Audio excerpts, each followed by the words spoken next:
Assalamualaikum warahmatullahi wabarakatuh. Bagaimana kabar kalian hari ini? Semoga kalian tetap sabar ya, dan kalian keluarga tetap diberikan kesehatan dan tetap semangat belajar di rumah. Sekolah dari rumah ini pasti merubah hobi kalian menjadi hobi makan, betul tidak? Ya.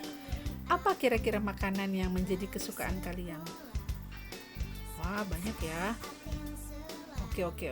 Kalau Misteri menyukai makanan yang berasal dari daerah Sumatera Selatan, yang bahan utamanya berasal dari ikan.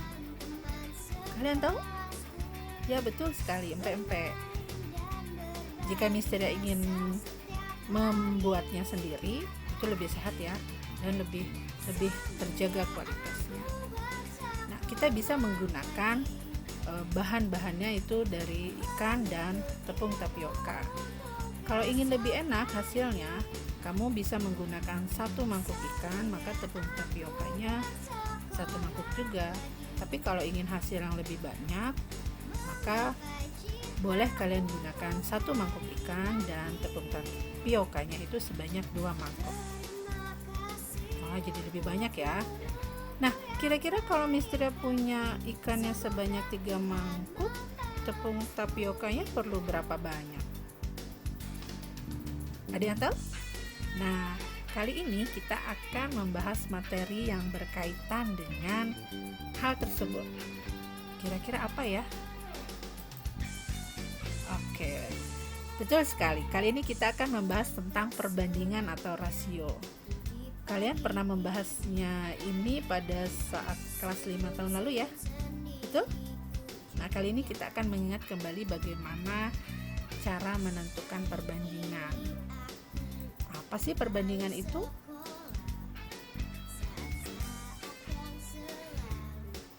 Oke, perbandingan itu merupakan proses untuk membandingkan nilai dari 2 hal atau lebih yang sejenis dan dinyatakan dalam bentuk yang paling sederhana. Jadi ingat, sejenis ya. Contohnya yang tadi, 2 halnya itu merupakan bahan-bahan untuk membuat pempek, yaitu ikan dan tepung. Nah, bisa juga yang kita bandingkan misalnya tinggi berat badan dari 2 orang atau usia dan sebagainya. Masih banyak lagi yang bisa kita bandingkan. Nah, bagaimana cara menuliskan dari angka perbandingan? Kita bisa menuliskannya dengan tanda baca seperti ini. Tanda baca titik 2 ya. Ini kita bacanya menjadi A banding B. Oke.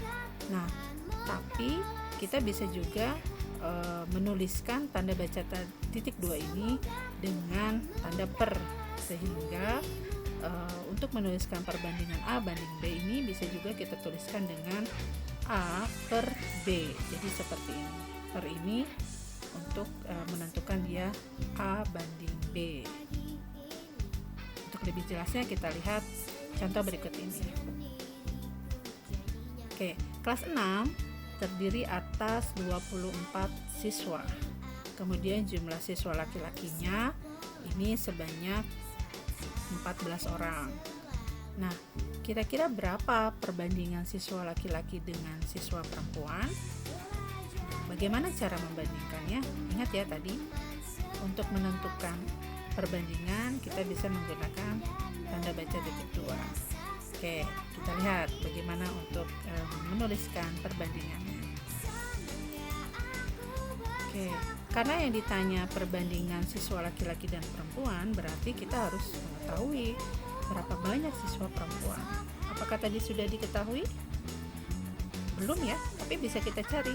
Karena siswa kelas 6 ada 24 orang dan siswa laki-lakinya ada 14 orang, maka kita bisa cari siswa perempuannya yaitu sebanyak, ya betul sekali, 10 orang. Tahu ya dari mana dapat 10-nya? Dari total 24 dikurang siswa laki-laki sebanyak 14 sehingga 10. Nah, baru kita bisa tuliskan perbandingannya. Maka perbandingan siswa laki-laki banding perempuan ini adalah 14 banding 10. 14 laki-laki banding 10. Oke. Atau bisa juga kita tulis titik 2 ini kita ganti dengan per, sehingga kita tulis kita tulis dengan 14/10.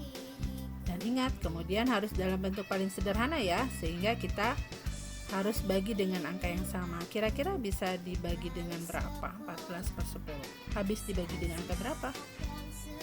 Ya, dibagi dengan 2 ya, sehingga hasilnya menjadi 7/5.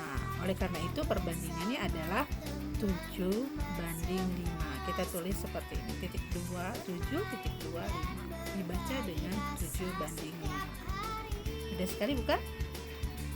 Oke.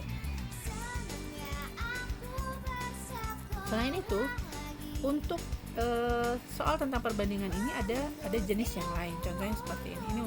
Ini sudah masuk ke soal berikutnya ya.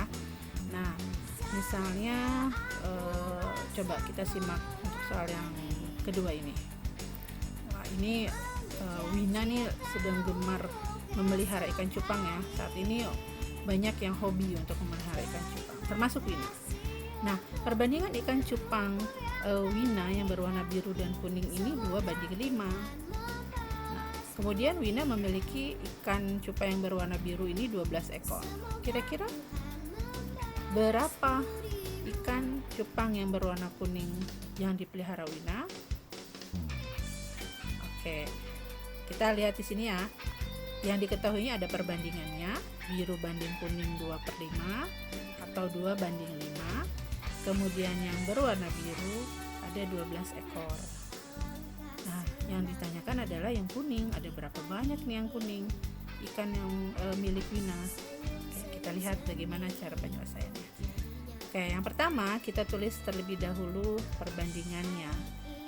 Biru istilah singkat menjadi B banding kuning jadi K, ini 2/5.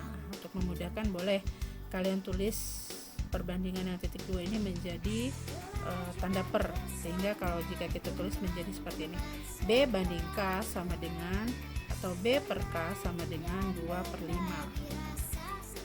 Nah, karena tadi yang sudah diketahui adalah yang berwarna biru, nah yaitu sebanyak 12 ekor, maka kalian boleh ubah yang biru ini kita ganti menjadi 12. Nah, sedangkan kuningnya tetap. Kenapa? Karena ikan yang berwarna kuning yang ditanyakan, sehingga perbandingannya menjadi seperti ini, 12 per K sama dengan 2/5. Nah, sebetulnya ini dari perbandingan yang tadi yang awal ya, disederhanakan menjadi 2/5 perbandingannya. Kalau kita lihat polanya berarti si pembilangnya 12 jadi 2. Nah, ini adalah kita dapat dengan membaginya ya, 12 menjadi 2 menjadi dibagi 6. Oleh karena itu yang kuning menjadi 5 pun kita harus lakukan yang sama, hal yang sama, yaitu dengan membaginya dengan 6. Sama ya dengan pembilang dan penyebutnya. Nah, berarti kira-kira yang kuning ini berapa dong? Bilangan berapa yang jika dibagi 6 ini menjadi 5? Oh, oke, betul sekali, 30 ya. Nah, oleh karena itu K-nya ini menjadi 30, karena 30 dibagi 6 sama dengan 5. Oleh karena itu, ikan cupang Wina yang berwarna kuning ini sebanyak 30 ekor. Bagaimana? Kalian dapat memahaminya kan? Alhamdulillah, semoga kalian bisa memahaminya.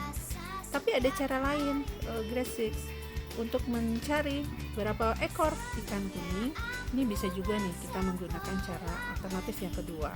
Ini Mistra biasanya menggunakan tabel.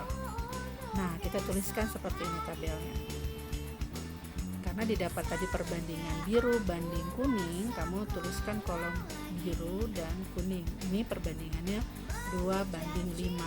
Karena tadi yang diketahui adalah jumlah ikan yang berwarna biru yaitu sebanyak 12 ya, maka di bagian kolomnya biru di bawah perbandingan ini kamu tulis 12. Nah, seperti itu ya. Nah, yang diketahui yang kuning ya kan, berarti ini masih yang tanda tanya, nggak tahu berapa nih. sedangkan yang clue-nya adalah ini, yang biru ada 12. Untuk mengetahui berapa yang kuning, kita lihat polanya kembali. Perbandingan biru dengan jumlah ikan yang berwarna biru. 2 menjadi 12. Berarti kira-kira prosesnya diapakan ya? Oke, betul sekali. Itu bisa kita kali 6 ya. Nah, 2 menjadi 12 ini kita kali 6, maka yang perbandingan kuning pun kira-kira harus dikali 6 dong ya. Betul sekali, berarti 5 dikali 6 ini pun menjadi berapa? 30, betul. Maka kita dapat hasilnya di sini 30. Oleh karena itu, banyaknya ikan cupang yang berwarna kuning milik Wina adalah 30. Sama ya dengan yang cara pertama tadi ya. Kita mendapatkannya sama-sama 30. Oke. Mudah ya? Oke. Agar pemahaman kalian lebih oke lagi nih, mari kita lihat contoh berikutnya. Setelah tadi ikan, kita lihat yang kali ini tentang buah ya. Ini sehat-sehat semua nih. Nah, soal yang kedua ini Pak Rama menjual buah mangga dan buah naga. Nah, perbandingan buah naga dan mangga yang dijual Pak Rama ini itu sebanyak 3:4. Kemudian seluruh buah yang Pak Rama jual, jadi mangga dan naganya itu, buah naganya itu ada 35 buah. Nah, kira-kira berapa banyak buah mangga yang Pak Rama jual? Oke, kira-kira bagaimana nih? Kita bisa gunakan cara yang kedua tadi ya, alternatif kedua yang menggunakan tabel. Ini menurut Mistria mudah-mudahan akan lebih lebih membuat kalian menjadi lebih mudah menyelesaikan. Langkah pertama yang harus kalian lakukan adalah kalian buat tabel seperti yang contoh awal tadi. Nah, kalian buat kolom naga, ini untuk perbandingan buah naga, kemudian mangga dan jumlah. Oke, karena diketahui tadi di soal perbandingan buah naga dan mangga ini adalah 3:4, maka tuliskan di kolom naganya ini 3, kemudian kolom mangga 4. Dan yang ditanya adalah berapa banyak buah mangga yang Pak Rama jual. Jadi kita di bawah kolom perbandingan mangga ini kita boleh kasih titik-titik ya, karena inilah yang ditanyakan. Nah, selain itu ada lagi yang diketahui, yaitu jumlah keseluruhan buah naga dan buah mangga yang Pak Rama jual ini adalah sebanyak 35 buah. Seperti itu ya. Nah, oleh karena itu, karena yang diketahuinya adalah jumlah, jadi hal yang pertama yang kamu lakukan juga yaitu kalian jumlahkan si perbandingan buah naga dan mangga, sehingga 3 ditambah 4 ini hasilnya adalah 2. Oke? Karena yang diketahui adalah jumlah keseluruhan. Nah, oleh karena itu jumlah keseluruhan yang 35-nya kamu tulis di sini di bawah perbandingan dari total jumlahnya, dari perbandingan naga dan mangga tadi. Jadi kita tulisnya di sini, bukan di sini ya, tapi di bawah jumlah perbandingan. Nah, oleh karena itu kalau kita lihat nih, polanya juga lihat dari kolom yang jumlah ini, 7 menjadi 35. Berarti ini kita harus kali 5 ya. Oke, oleh karena itu yang di kolom buah naga maupun buah mangga ini sama-sama kita kali 5 juga, sehingga didapat 3 dikali 5, buah naganya ada 15 buah yang Pak Rama jual, dan buah mangganya juga ada 20 buah mangga. Ini 4 dikali 5 juga. Ini sama-sama ya, polanya sama-sama dikali 5. Nah, sehingga kita temukan buah mangganya ada 20. Oleh karena itu, jumlah buah mangga yang Pak Rama jual ini adalah sebanyak 20 buah. Oke, ini dia selesai sudah materi kita kali ini, pembahasan tentang perbandingan. Semoga kalian dapat memahaminya ya. Dan setelah ini kalian bisa mengerjakan latihan soal yang ada di bisnis file untuk materi tentang perbandingan. Jangan sungkan untuk bertanya jika kalian masih mengalami kesulitan atau masih ada yang belum bisa kalian pahami. Baiklah, sebelum Misteri akhiri, mari kita tutup pertemuan kita kali ini dengan membaca hamdalah bersama-sama. Alhamdulillahirabbil alamin. Akhiri, assalamualaikum warahmatullahi wabarakatuh.